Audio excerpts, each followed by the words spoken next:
and Kayla is about to go live online. Catch All Out Monster hit music, All Out celebrity interviews, All Out showbiz and sports news, All Out fun, an exclusive on the Monster. Catch the stream on the Monster Facebook page at RX931, the Monster YouTube channel at RX931, and twitch.tv/Monster RX931. Your All Out hosts, Rico Robles and Kayla Rivera. Stand by and enjoy the program. What's up, man? Yay!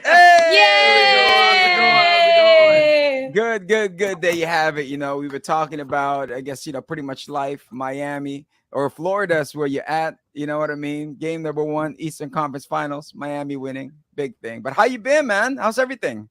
Man, I've been pretty well. I can't complain. I just got back from Toronto about 2 days ago, going to see my fiance. I'm getting married in July. And we're just doing it, staying in the gym and staying active. Life has been pretty good. Hey, congratulations and best wishes. You know what I mean? And everything seems planned out and everything's going according to plan. You know what I mean, Kayla? Yeah. So, I mean, I guess before we kind of get into your most recently released single, could you just tell us a little bit about your journey? I know that you began when you were 18 and you were producing music, but prior to that, how did you really get started with your music career? Musically, I grew up in church. I went to church with my mom and my sister, and I was singing the choir. Every so often, I'd have a slight solo, nothing too long, but what happened was my music career started back in high school. Whenever I started producing, I was playing football and I had a really bad injury, so I ended up making beats on the school county laptops, and everything else was history from there. I mean, imagine that as early as, high school, whether it's setbacks, you just kept on going. You know what I'm saying? And when it comes to football, then when you're doing the beats, I mean, how was it? Well, how'd you get started on the county laptops? I mean, did they allow you? You have a musical corner there that they're like, oh, you guys can do whatever you want?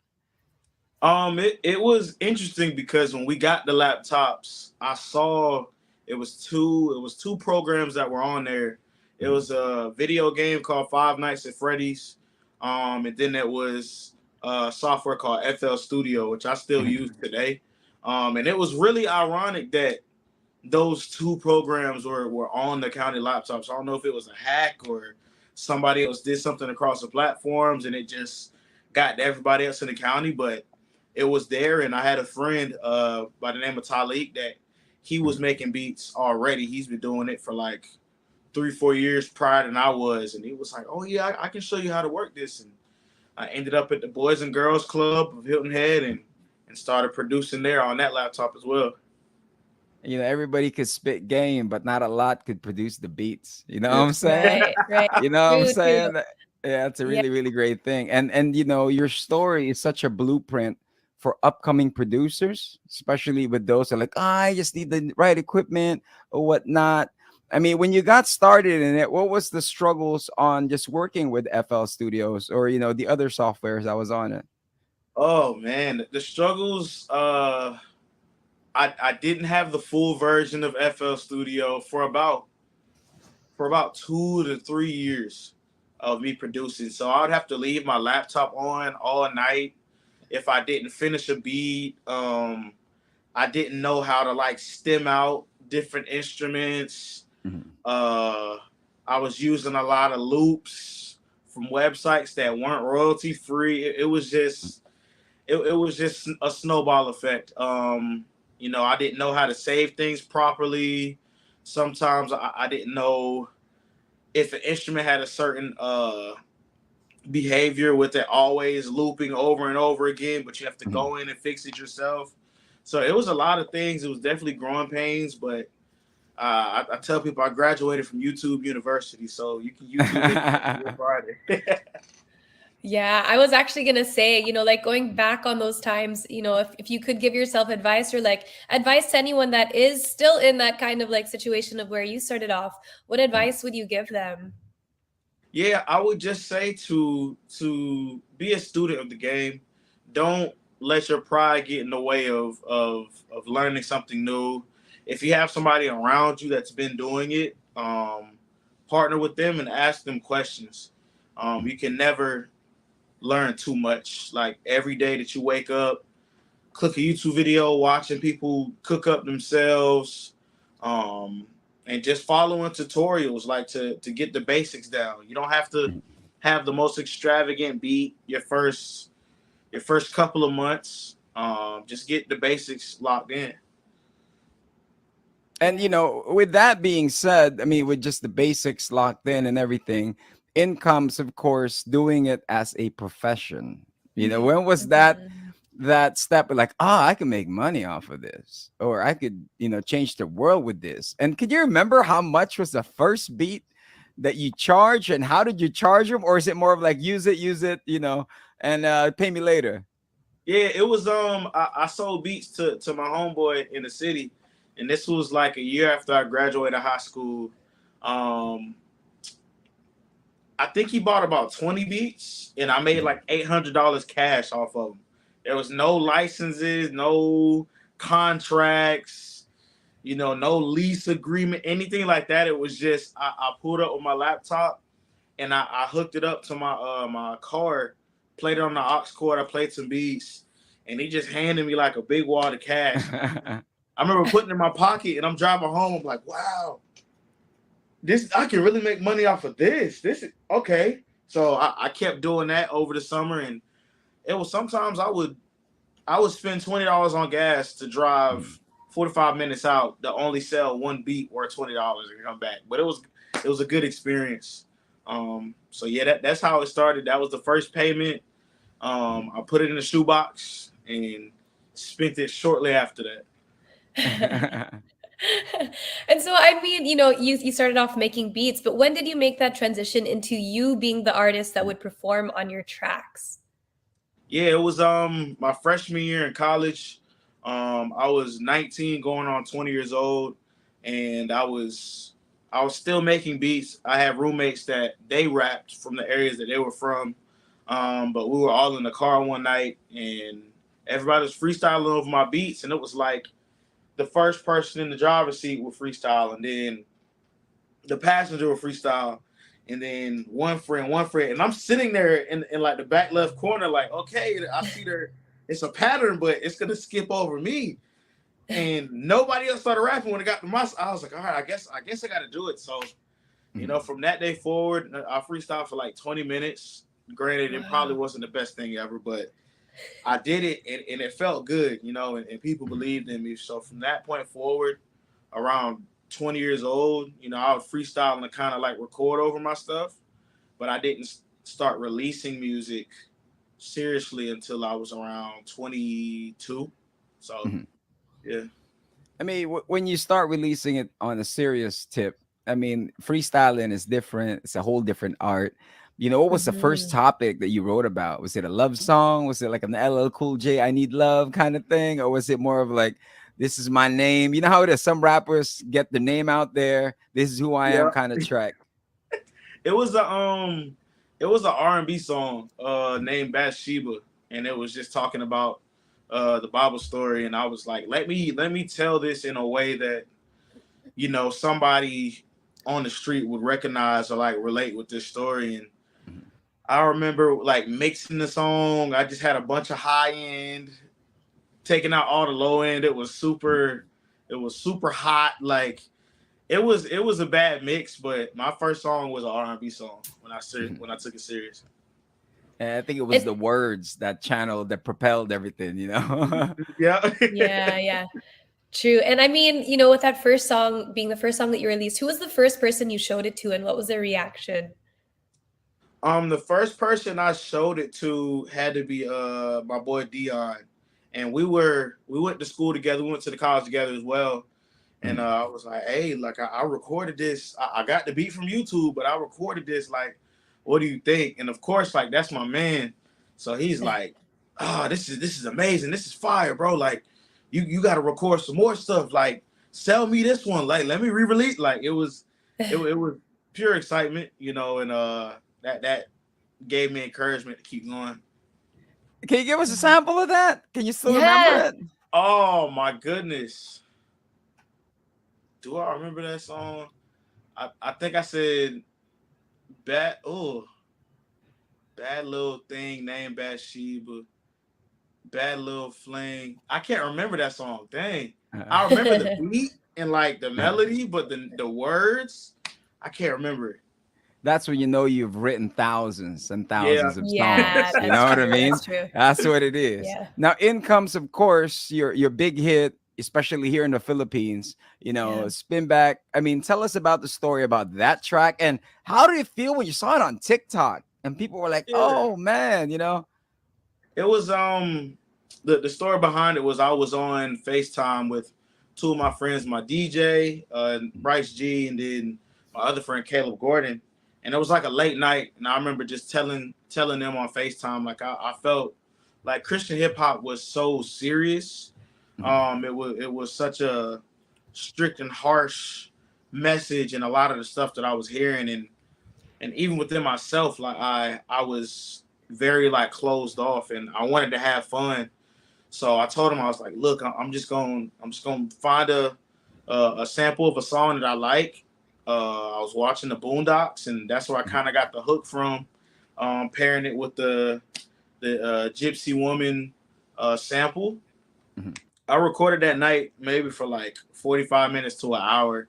Finished the song, and then I send it to everybody in the group chat. And they're like, "Oh, this is different. I like it though. This is nice. This is nice." So I put it on TikTok, and at first it was like maybe like five videos were made to the audio before the song came out, and then I went to sleep, and I was like, okay, I'm gonna see what it does the next day, and I woke up, then it was like 100 videos. Like, okay, 105, 95. Okay, 95 more videos from last night to tonight. So let me just go to sleep, and I woke back up again, and I seen it was a dance, and it was like 2,000 videos. I said, oh, huh. Let me put this song out. So I put the song out. And after it was out, there was another dance that came out. And next thing you know, we're at 1.5 or 1.8 million videos. And then there's the remixes that have their fair share of 500,000 to a million videos. And man, it's just a real feeling because you don't plan that stuff. I know some people do. They're like, I need the TikTok hit to propel the career, but it was literally just having fun with my friends and trying something different. Like, that's not my regular style of music. So when it came out and it blew up, I was like, okay, well, this is an avenue that I could take if I ever wanted to, but it's just so many other elements and layers to my artistry. But it felt really good. It was a weird feeling, but it was a good feeling. I mean, that's mainstream Amazing. success, you know what I Yeah. mean? And then of course, when it comes to mainstream success, they're gonna be digging up all the past work you've done, and you come to discover you're a Christian rapper. What are the challenges? What are the great things about it? And what are the challenges when it comes to talking about your faith and music at the same time? The great thing about talking about my faith and music is that it's very authentic. I don't feel like I have to censor myself. People know what they get when they talk to me, when they're around me. Getting to talk about, God, who like literally saved my life. Like, I was down bad, into high school, college, just trying to figure my life out. So I always have a joy when it comes to rapping about my faith, and then putting it in a way where it's still cool. Like, people can listen to it and they're not like, oh, like, turn that off. This is a Christian song. Like, most people didn't even know it was a Christian song when it came out. And then of course the bad side of it, or I guess the backlash, I wouldn't say it's bad, but when labels reach out and they kind of want you to tone it down, and you can't really talk about religion because it's a touchy subject. And I'm like, I understand it, I get it, but I also don't want to compromise and kind of shut my mouth down, or like lower my voice about what it is I truly believe in. And it's still love and a mutual respect, like, I don't disrespect those labels or look down on those labels because of that, but it's just realizing, that music isn't for everybody. And it's an acquired taste, but I keep going. Hmm.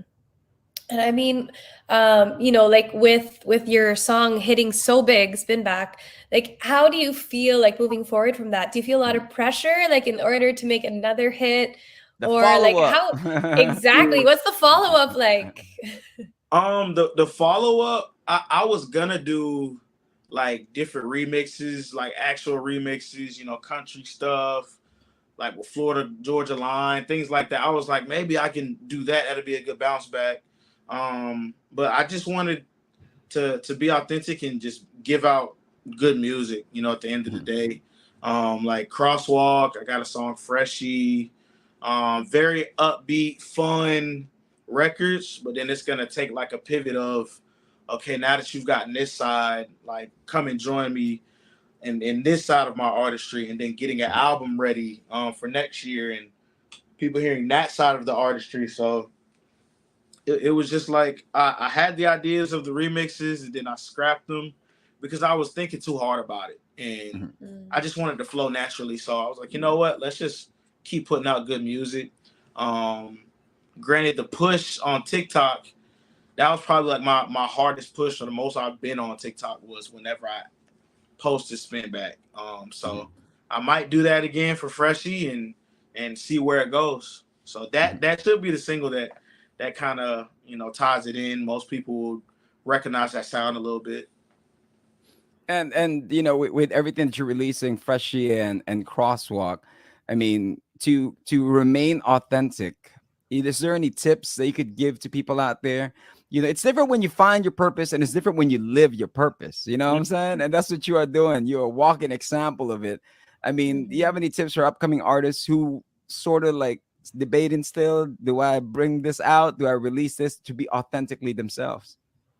Yeah, I would say just go ahead and do it. Like I found myself whenever I stopped, not I didn't stop listening to advice from artists, but I literally stopped listening to other artists' music for like 2-3 months, and I would just sit in my room and create what came off of the top of my head. And that's where you find like who you are, because there's gonna be influences from like the stuff that you heard with the beat choice and your tone of voice, but you're not copying or basing your cadences or your flows off of anybody because you've only been listening to you. So I say to do it now, because a lot of people fall for the trends. You can either follow the trends or you can take what is trending and make it your own. So I would tell anybody that's an artist that's kind of on the fence about it, like God only made one you. Yeah, so Who let the dogs out?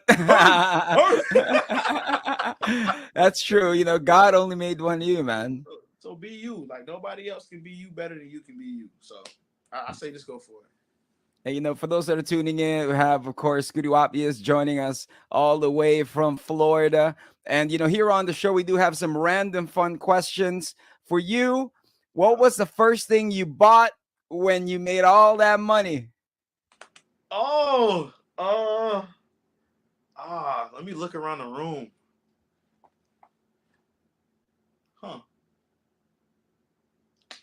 Oh my goodness. Wow, that's a really good question. It was probably a Chipotle meal, to be honest. Uh-huh.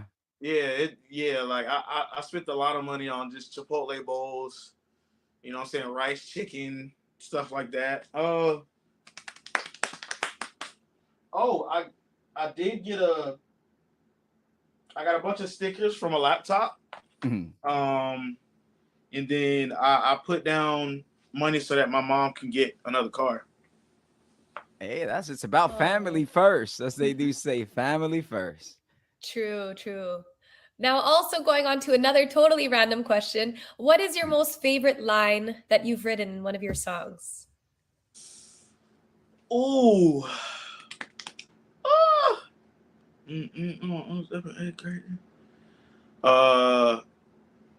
It would probably be. It was one in freestyle. Mhm. My girl, the only 10 that I see, that's how I tighten up. So it's just a Tennessee Titans bar. You know, it's a cheesy, Mhm. like, girl, are you from Tennessee? Because you're the only 10 I see. And I was like, Tennessee Titans. My girl, the only 10 that I see, that's how I tighten up. I was like, okay, like that was a good bar. So I think that's my favorite one.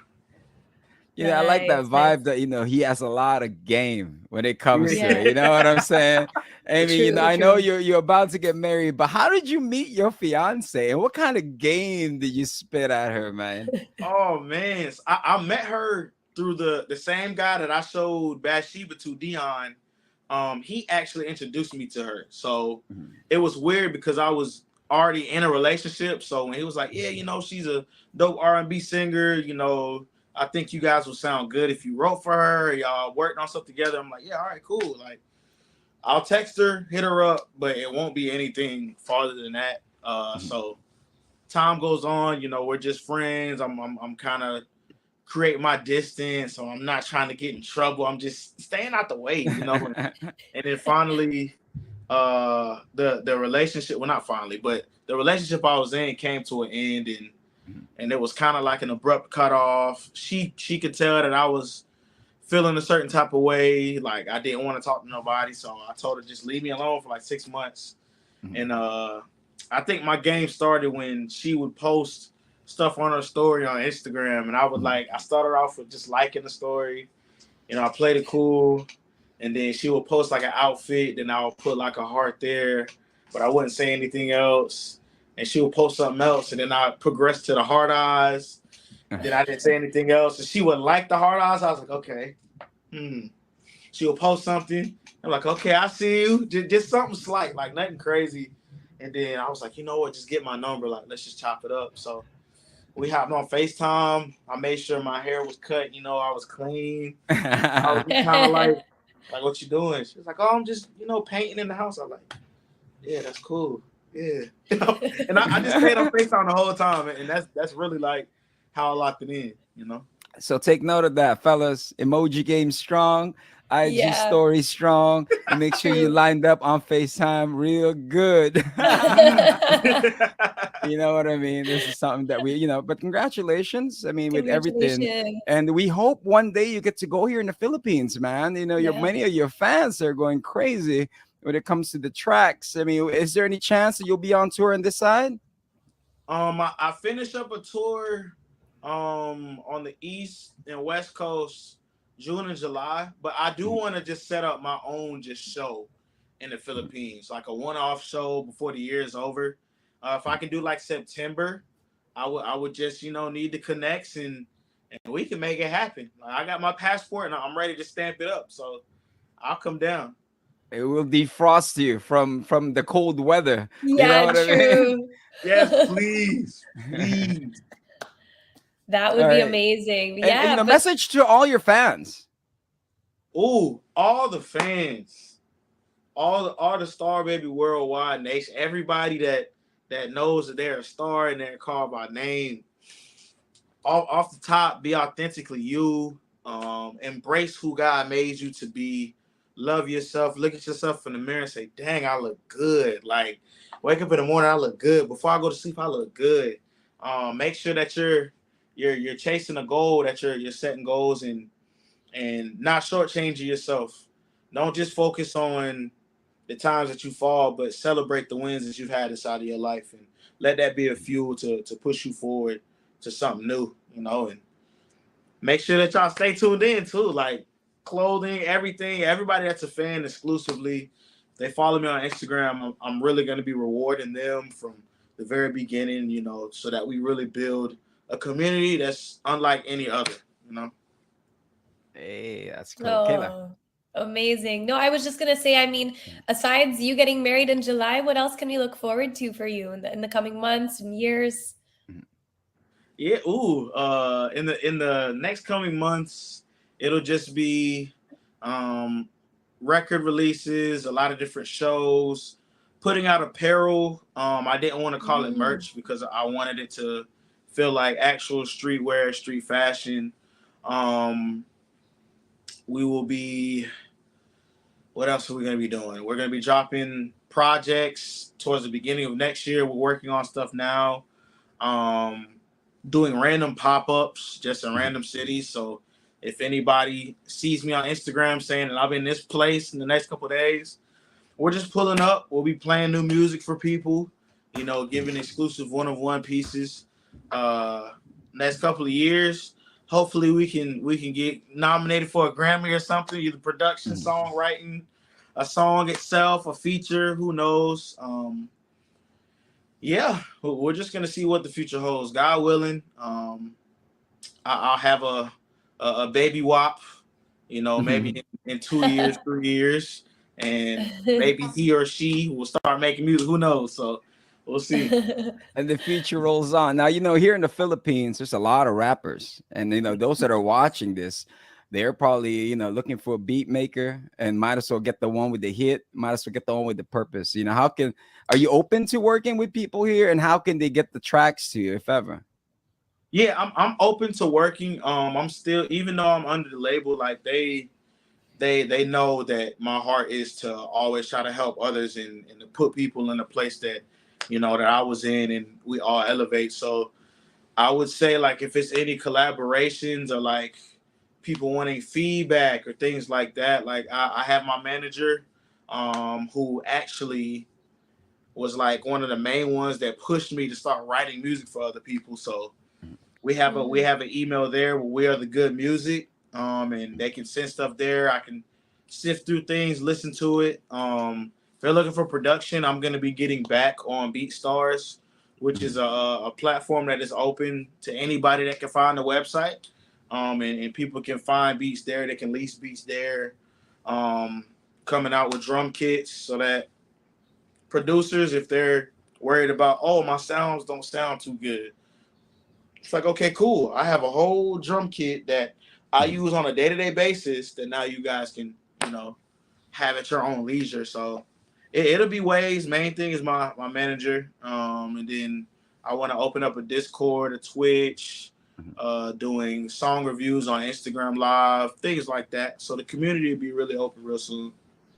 All right, you just got to add them up on Awesome. Instagram, follow them up, and the rest is pretty much history. I got one more question. NBA Finals, NBA champion this season. Who will be? I got LeBron and the Lakers, man. I do.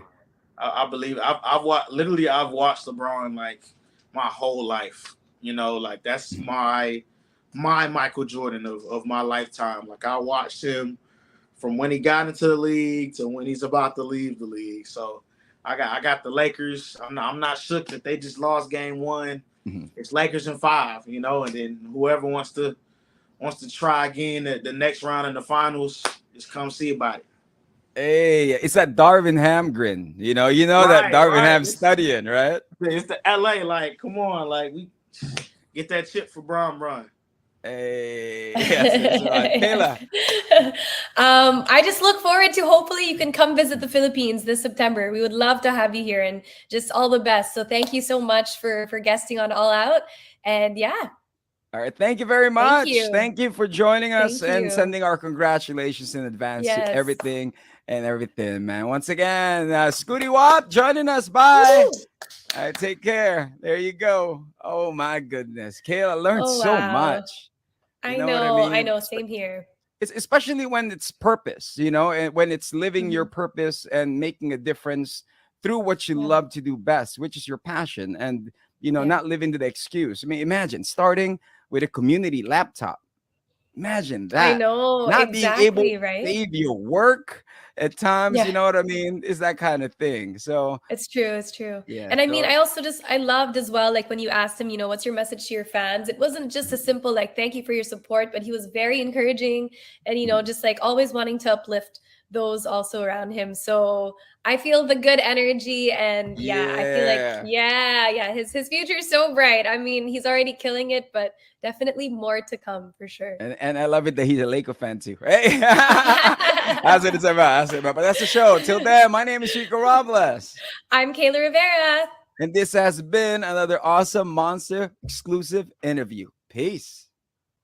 Monster exclusive interview. Monster exclusive interview. Only from Manila's hottest. Monster RX93.1.